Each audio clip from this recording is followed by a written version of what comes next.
हरे कृष्ण. श्रीमद भगवद्गीता सांगते की आपण हे शरीर नाही, आपण आत्मा आहोत. तर प्रश्न असा पडतो की आत्मा आला कुठून? तर हा जो आत्मा आहे तो वास्तविक पाहता त्याचं जे स्थान आहे ते भगवंताचं जे शाश्वत धाम आहे, ज्याला आपण आध्यात्मिक जगत म्हणतो, तिथला हा रहिवासी आहे. परंतु भगवंतांचा द्वेष केल्यानं आपण त्या आध्यात्मिक जगतातून आपण आता इथं ज्या जगामध्ये राहतो त्याला भौतिक जगत म्हणतात, या भौतिक जगतामध्ये तो आलेला आहे. जसं आपण कधी कधी पाहतो की घरामध्ये आई ज्यावेळेस स्वयंपाक बनवत असते त्यावेळेस एक तिची लहान मुलगी तिथं येते आणि आईला म्हणते की आई आई आज तुझ्याऐवजी मी स्वयंपाक करणार, तर माझ्याकडे सगळं साहित्य दे.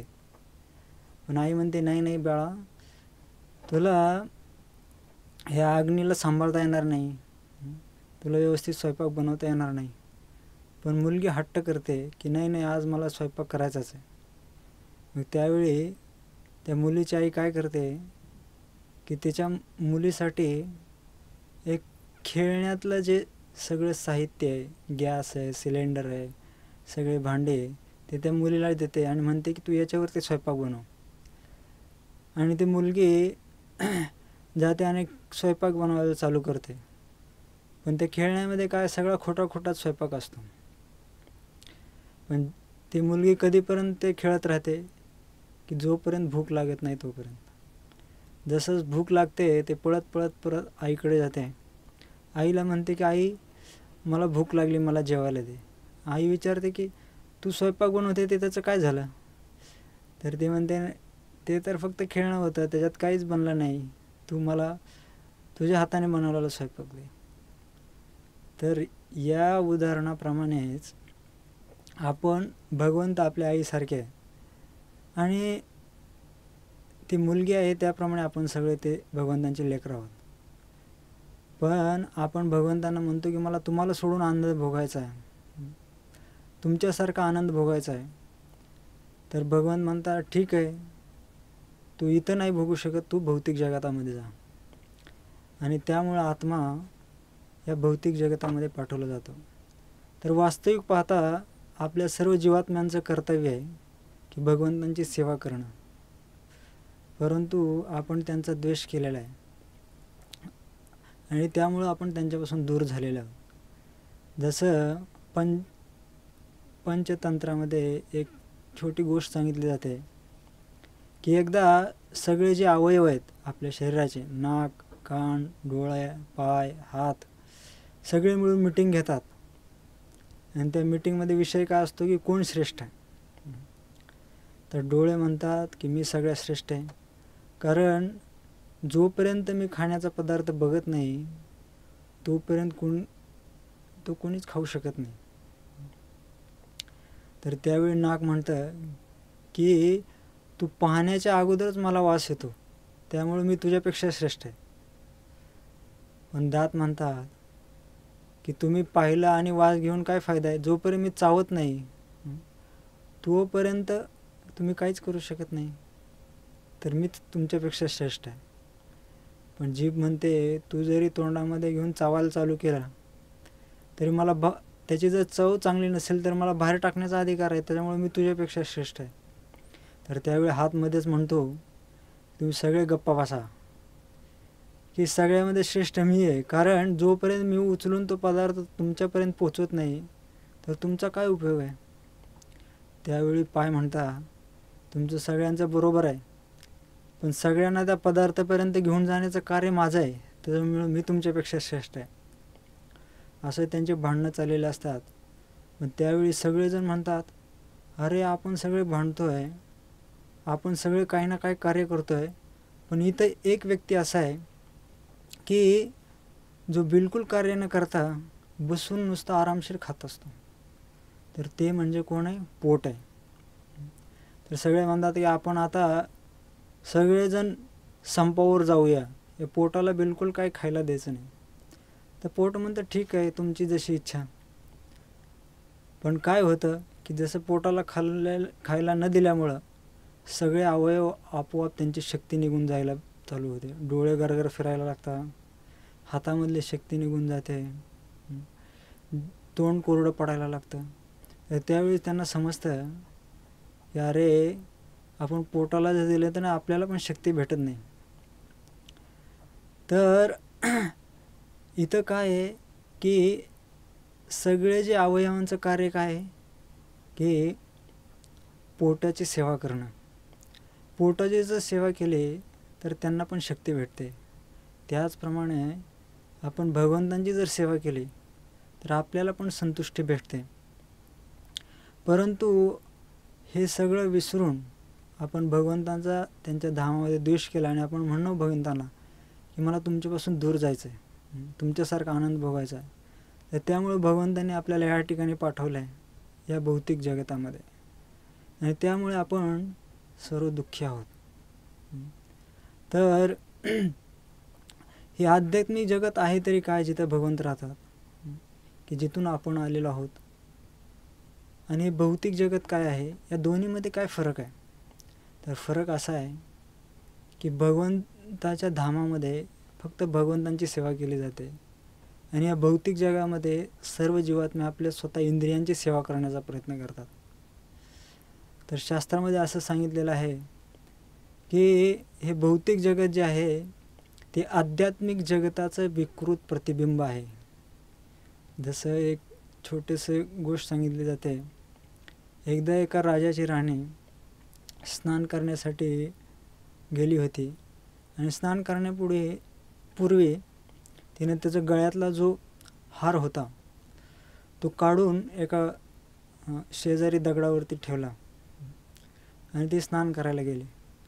पण तेवढ्यामध्ये एक कावळा आला आणि त्याने तो हार उचलला आणि तो आकाशात उडून गेला. आणि त्या राणीच्या समोर तो पक्षीने हार घेऊन गेला. तर राणीला खूप दुःख झालं आणि राजवाड्यात गेल्याबरोबर राजाला सांगितलं की माझा असा असा हार एका पक्षाने घेऊन गेलेला आहे, तर मला तो हार परत पाहिजे. तर राजा म्हणला की तू त्या हाराची काय आसक्त आहे, मी तुला त्याच्यापेक्षा भारी हार देतो दुसरा. राणी म्हणते नाही नाही, मला तोच हार पाहिजे, माझा तोच हार मला परत पाहिजे. तर राणीच्या हट्टापुढं राजाचं काही चालत नाही. मग राजा सगळं अशी एक घोषणा करतो की जो कोणी तो मोत्याचा जो हार आहे राणीचा, जो कोणी परत घेऊन येईल त्याला मी 10 लाख सुवर्णमुद्रा बक्षीस म्हणून देईल. तर सगळे जे लोक त्या हार शोधण्यामध्ये लागतात. तर मग एक व्यक्ती असा एकदा तलावा शेजारी जातो आणि तो बघतो तर त्या तलावामध्ये पूर्ण तळाला एक ते राणीचा हार दिसत असतो. तर तो खूप खुश होतो की म्हणतो आता मला सापडला. मग तो काय करतो, ते तलावामध्ये उडी मारतो आणि खाली जातो तळाला, आणि तो हार घेण्याचा प्रयत्न करतो. त्याचा हार येत नाही. तो परत माघारी येतो, परत उभा राहतो, परत बघतो की हार कुठे आहे. तर परत हार त्याच जागेवर असतो. पुन्हा तो उडी मारतो. अशा 8-10 वेळा उडी मारतो, पण त्याला काय हार हाताला लागत नाही. मग शेवटी तो थकून उभा राहिलेला असतो. तर तेवढ्यामध्ये एक साधू तिथून जवळून चाललेले असतात. ते बघतात की या व्यक्ती काहीतरी शोध करतोय. मग तो साधू म्हणतो की काय झालं, काय मला सांग तुझी समस्या, मी तुला काय मदत करू शकतो. तो माणूस म्हणतो नाही नाही, तुम्ही निघून जा. तर तो साधू म्हणतो मला समस्या तर सांग, मला तुझ्याकडून काही नको, मी तुला मदत करतो. तर तो म्हणतो ठीक आहे, ॲक्च्युली या तलावामध्ये तो हार दिसतोय, तो मला पाहिजे, पण तो माझ्या हाताला येत नाही. मग साधू एक निरखून बघतात की तो हार कुठे आहे, आणि ते त्या माणसाच्या हाताला धरतात आणि त्याला मागं घेऊन जातात. त्याला म्हणतात अरे वेड्या, तो हार तो पाण्यामध्ये नाही, तो हार कुठे आहे, वरती झाडावरती आहे. तर काय झालेलं असतं की त्या झाडावरचा हार लटकत असतो. त्याचं जे प्रतिबिंब आहे त्या पाण्यामध्ये पडलेलं असतं. तर तो लगेच माणूस वरती चढतो आणि तो हार काढून घेतो. तर जसं एक ओरिजिनल झाड आहे आणि त्या झाडावरती हार आहे मोत्याचा आणि त्याचं प्रतिबिंब पाण्यामध्ये पडलेलं आहे. तर हाच फरक भौतिक जगामध्ये आणि आध्यात्मिक जगतामध्ये आहे. आध्यात्मिक जगत म्हणजे जे खरं स्वरूप आहे भगवंतांच्या धामाचं, जिथे भगवंत राहतात, जे सच्चिदानंद, जे शाश्वत आहे, पूर्ण ज्ञानमय आणि पूर्ण आनंदी असं जगत आहे. त्या जगतामध्ये भगवंत राहतात आणि त्याचं जे विकृत प्रतिबिंब आहे ते म्हणजे हे भौतिक जगत आहे जिथं आपण आता सध्या आलेलो आहोत. तर आपलं आता कर्तव्य काय आहे की पुन्हा आपल्याला परत त्या आध्यात्मिक जगतामध्ये जायचं आहे.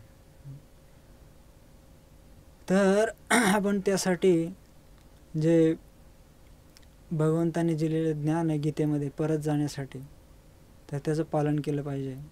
विशेषतः या कलियुगामध्ये आपण भगवंतांचं हरिनाम संकीर्तन घेऊन विशेषतः हरे कृष्ण कृष्ण कृष्ण हरे हरे, हरे राम राम राम हरे हरे या महामंत्राचा नियमितपणे जप करून आपण ज्या या भौतिक जगतामध्ये आलेलो आहोत, जिथं आपण फक्त त्रास आणि दुःख भोगतोय, त्या भौतिक जगातून आध्यात्मिक धामामध्ये जे शाश्वत आहे, आनंदमय आहे, जिथं असं सांगितलं ते धाम, तिथले जे वृक्ष आहे ते कल्पवृक्ष आहेत की तिथं तुम्ही जे इच्छा कराल ते तुमची पूर्ण होते. तिथल्या ज्या गायी, सुरभी गायी, तुम्ही जे इच्छा त्यांच्याकडे प्रकट कराल ते पूर्ण होतात. तिथं असे चिंतामणी असतात की ते पण तुमची इच्छा पूर्ण करतात. तर आणि तुमचं तिथं वय पण वाढत नाही आणि कमी पण होत नाही. असं जे आध्यात्मिक धाम आहे भगवंताचं शाश्वत, आणि तिथले जे लोक असतात ते चालत नाही तर नाचत असतात, ते बोलत नाही तर गात असतात. असं या आनंदाने भरलेलं पूर्ण जगत, ज्या ठिकाणी भगवंत केंद्रस्थानी असतात, ज्या ठिकाणी भगवंतांची सेवा चालू असते, तर ते आध्यात्मिक धामामध्ये आपण पोहोचू शकतो भगवंतांच्या हरिनामाद्वारे. तर आपण ज्या ठिकाणावरून आलेलो आहोत आध्यात्मिक धाम, त्या ठिकाणी आपल्याला परत गेलं पाहिजे आणि तेच आपल्या जीवनाचं अंतिम ध्येय आपण ठरवलं पाहिजे. हरे कृष्ण.